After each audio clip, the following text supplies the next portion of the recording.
তো hello class 12 চতুর্থ semester ছাত্রছাত্রী বন্ধুরা, তোমাদের সকলকে স্বাগত জানাই বাসুদেব এডুকেশন ইউটিউব চ্যানেলে। তো তোমরা যারা ফোর্থ সেমিস্টার 2026 পরীক্ষা দিতে চলেছো, তোমাদের জন্য নিয়ে এসেছি বাংলা বিষয়ের বাছাই করা নমুনা প্রশ্নপত্র। তো এই ভিডিওটি তোমরা শুরু থেকে শেষ পর্যন্ত দেখবে এবং চ্যানেলে যদি নতুন অবশ্যই চ্যানেলটিকে সাবস্ক্রাইব করবেন। তো প্রথমে দেখো, তোমাদের পূর্ণমান থাকবে 40 নম্বর এবং সময় থাকবে তোমাদের 2 ঘন্টা। তো প্রথমে দেখো, 1 নম্বর আছে অনাধিক 100 শব্দে যে কোনো একটি প্রশ্নের উত্তর দাও। প্রথম প্রশ্ন আছে, আমি তো পাস করা ডাক্তার নই। মন্তব্যটির প্রসঙ্গ নির্দেশ করো। বক্তা সম্পর্কে কাহিনী থেকে যা জানা যায় নিজের ভাষায় লেখো। 2 নম্বর প্রশ্ন আছে, তার স্বর্গ আর হারার মার স্বর্গ কি এক হতে পারে? কোন অবস্থাকে স্বর্গ বলে মনে হলো? স্বর্গ সম্পর্কে এ প্রশ্ন গৌরবীর মনে কেন জাগত? তারপরে দেখো 2 নম্বরে কি আছে। 2 নম্বরে আছে অনধিক 100 শব্দে যে কোনো একটি প্রশ্নের উত্তর দাও। প্রথম প্রশ্ন আছে, 2 একে সূর্যালোক নেই তবু সূর্যালোক মনোরম মনে হলে হাসি। সূর্যালোক নেই বলতে কবি কি বুঝিয়েছেন? মন্তব্যটির মধ্য দিয়ে কবি কি বোঝাতে চেয়েছেন?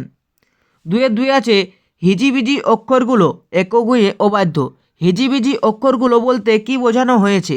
তাদের অবাধ্যতার কারণ আলোচনা করো। তারপরে দেখো 3 নম্বরে আছে অনধিক 100 শব্দে যে কোনো একটি প্রশ্নের উত্তর দাও। 3 আছে থিয়েটারের দেয়ালে দেয়ালে অঙ্গারের গভীর কালো অক্ষরে লেখা আমার জীবনের 45টা বছর। এই জীবনের যে কাহিনী বক্তা উল্লেখ করেছেন তা নিজের ভাষায় লেখো। তারপরে দেখো 3-2 কি আছে, সে রাত্রে জীবনের প্রথম মক্ষম বুঝলাম যে যারা বলে নাট্যাভিনয় একটি পবিত্র শিল্প তারা সব গাধা গাধা। বক্তা কখন এবং কেন এরকম সিদ্ধান্তে পৌঁছেছিলেন নিজের ভাষায় আলোচনা করো। তারপরে দেখো 4 নম্বর আছে অনধিক 100 শব্দে যে কোনো 2টি প্রশ্নের উত্তর দাও।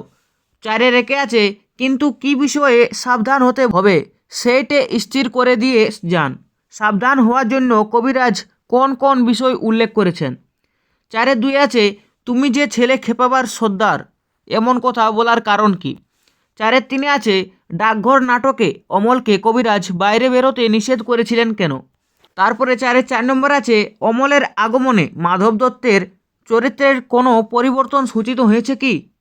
5 নম্বরে দেখো আছে অনধিক 100 শব্দে যে কোনো একটি প্রশ্নের উত্তর দাও। 5 আছে বাঙালি চিত্রকলা চর্চার ধারায় যামিনী রায়ের ভূমিকা কতখানি তা বুঝিয়ে দাও।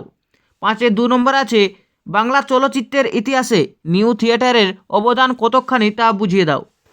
তারপরে দেখো 6 নম্বরে কি আছে, নিম্নলিখিত যে কোনো একটি বিষয় নির্বাচন করে নির্দেশ অনুসারে কম বেশি 400 শব্দের মধ্যে একটি প্রবন্ধ রচনা করো।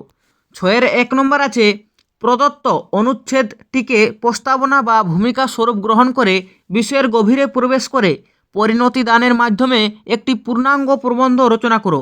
ছেলেবেলার স্মৃতি নিয়ে। ছেলেবেলার দিকে যখন তাকানো যায় সবচেয়ে এই কথাটা মনে পড়ে যে তখন জগৎটা এবং জীবনটা রহস্যে পরিপূর্ণ।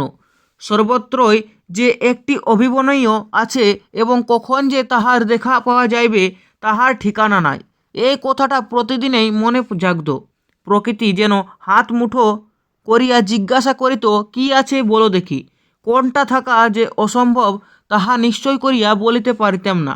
এইটির বিষয়ে ছেলেবেলার স্মৃতি বিষয়ে একটি প্রবন্ধ লিখতে বলছে। তারপরে দেখো 6-2 নম্বর আছে প্রদত্ত সূত্র বা তথ্য অবলম্বনে একটি প্রবন্ধ রচনা করো। কার নিয়ে? বিখ্যাত শিল্পী নারায়ণ দেবনাথ নিয়ে। নারায়ণ দেবনাথের জন্ম হয়েছিল 25শে নভেম্বর 1925 সালে শিবপুর, হাওড়াতে। আদি নিবাস ছিল বাংলাদেশের বিক্রমপুর। শিক্ষাগত দিক থেকে দেখা যাক, আর্ট কলেজে 5 বছরের ডিগ্রি লাভের জন্য লেখাপড়া শুরু করলেও তা অসম্পূর্ণ থেকে যায়। তারপরে দেখো কমিক্সে আবির্ভাব। দেব সাহিত্য কুটিরের সম্পাদক মণ্ডলীর উৎসাহে কমিক্স জগতে পদার্পণ।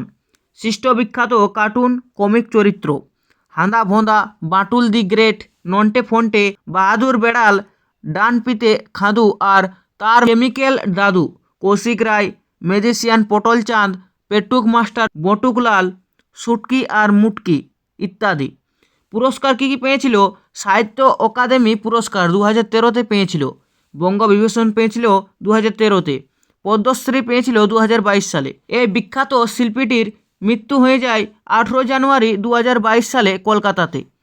তো এ ছিল ক্লাস 12 4th সেমিস্টার বাংলা বিষয় থেকে বাছাই করা নমুনা প্রশ্নপত্র। তো এই ভিডিওটি তোমাদের কেমন লেগেছে অবশ্যই জানাবে, এবং যদি তোমাদের এই ভিডিওটি ভালো লেগে থাকে অবশ্যই লাইক করবে এবং চ্যানেলটিকে সাবস্ক্রাইব করে দেবেন। ধন্যবাদ।